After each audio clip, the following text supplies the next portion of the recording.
Хай өнгөө дээрээс сурлын ээлж видеодаа тавтай морил.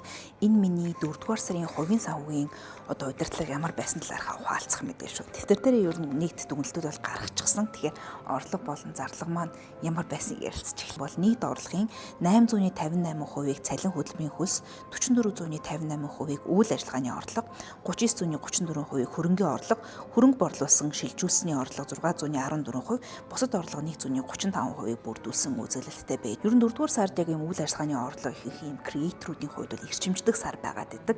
Тийм ч болохоор яг тэр төр зэрэг бас хадгалж чадлаа гэж бодлоо. Гэхдээ хөрөнгөний орлогын дээр бас ярих нь зүйтэй.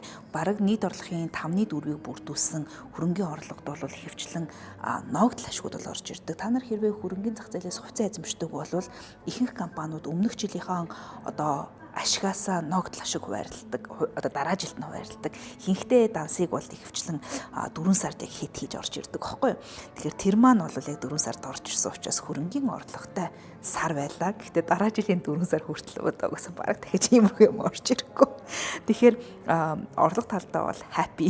4-р сар бол айгүй гоё сар байлаа гэж хэлж болохоор байна.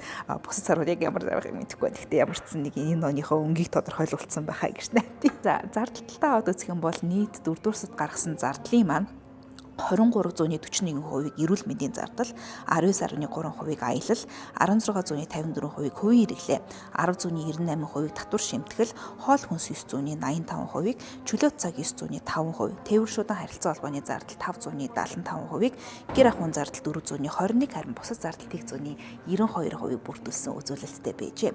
Хэрвээ Lively эдлийн цувралын видеондыг үзэж байгаа бол би өнгөрсөн сард нэлийн эмнэлэг домлогон чайшин тиймэрхүү зүйлээр бол явжсэн. Тийм учраас эрүүл мэндийн зардал нэлээд өмнө байгаагүй өндрөл болж ирж байгаа. Гэхдээ ер нь миллионлуудын биендээ анхаардаггүй үеийн яг энэ гор яг иймэрхүү 30-аад насны дунд үед гарч ирдэг юм шиг байгаа.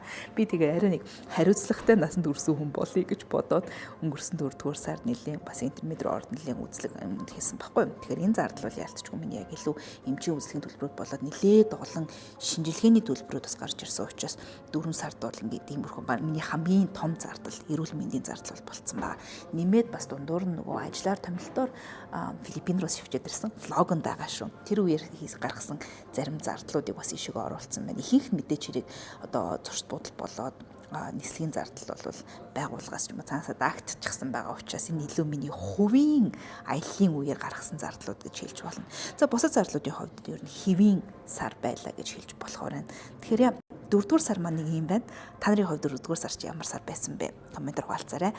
5-р сарынхаа мөнгө өдөртөө видеогоор эргээд уулзъя. Бай.